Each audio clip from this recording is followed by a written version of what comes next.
Herkese merhaba. Bugün Sauerkraut yapıyoruz. Probiyotik beyaz lahana turşusu. Hemen başlayalım. 1 kilo beyaz lahana kullanıyorum. İstediğiniz ölçülerde doğrayabilirsiniz. Ne kadar ince ve yumuşak olursa bir sebze o kadar çabuk fermente olacaktır. Aksi olunca da tam tersi daha yavaş bir fermentasyon gerçekleşecektir. Lahananın kirli olan dış kabuklarını aldım ve içini doğradım bu şekilde. %2 oranında tuz kullanacağız. Şöyle orta dolulukta 2 yemek kaşığı. Burası 500 gram lahana için. Şöyle bir kaşık daha kullanıyorum aynı şekilde. İkinci kaşığı da ekledim. Şimdi bundan sonra sebzenin sulanmasını bekleyeceğiz. Sulanmasını en kolay sağlayan şey de birkaç dakika yoğurmak, tuzu sebzenin her tarafına yedirmek. İkiye böldüm ben. Daha geniş bir kapta, geniş bir kap kullanırsanız çok daha iyi olur.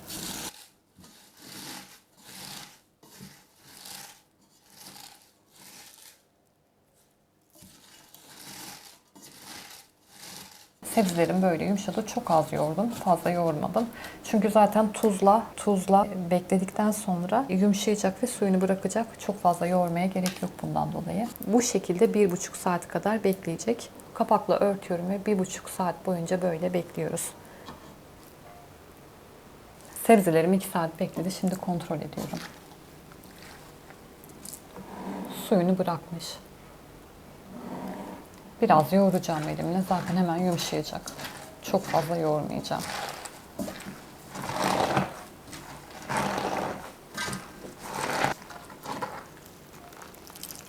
Suyunu bıraktı artık. 2 dakika bile yoğurmadım.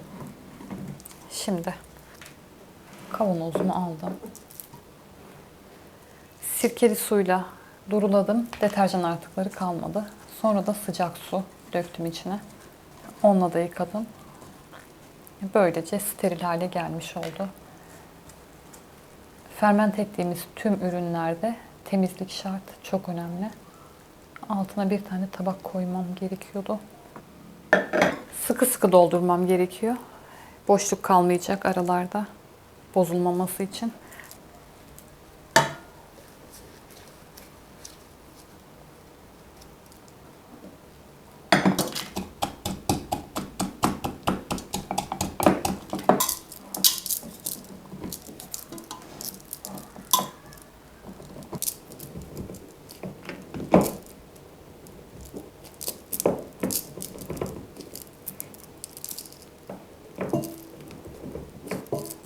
Sıkı sıkı bastırarak doldurdum.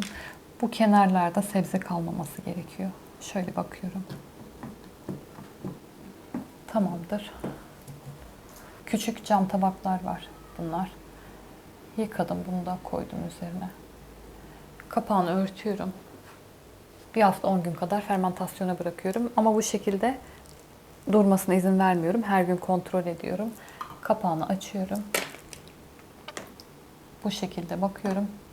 Sebzeler suyun üzerine çıkmışsa kapakla tekrar onları gönderiyorum.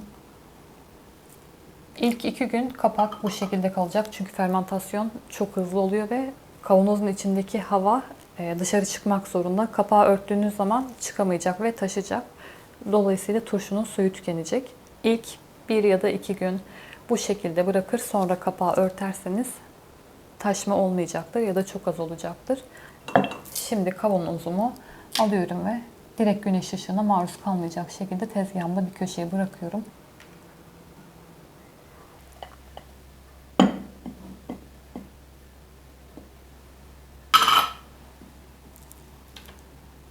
İkinci gün sanırım ya da 3'te olabilir.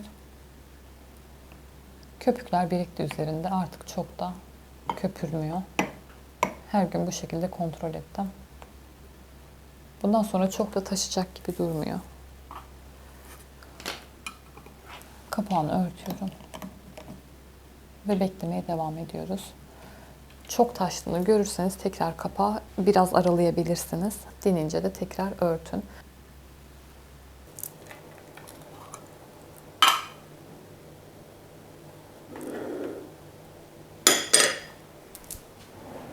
Turşumu 9 gün önce kurdum ve şu an olmuş durumda.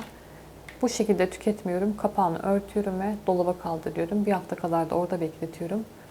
Tadı daha oturuyor o zaman. Öyle daha çok seviyorum. Tabii siz hemen de tüketebilirsiniz. Sadece tuz kullanılarak yapılan turşular bekledikçe çok daha güzel oluyor. Bu aklınızda bulunsun.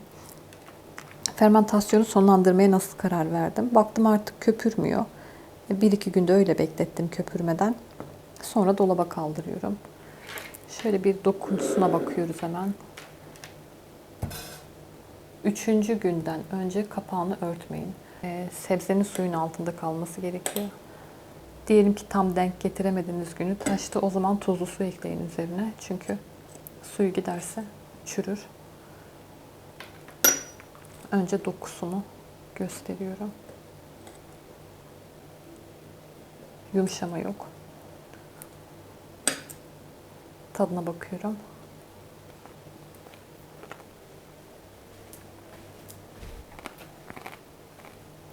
Çok az ekşi şu an. Dolapta biraz bekleyince biraz daha ekşiyecek. O zaman daha güzel olacak. Tarifimi beğendiyseniz beğen butonuna basmayı unutmayın lütfen. Afiyet olsun, hoşça kalın.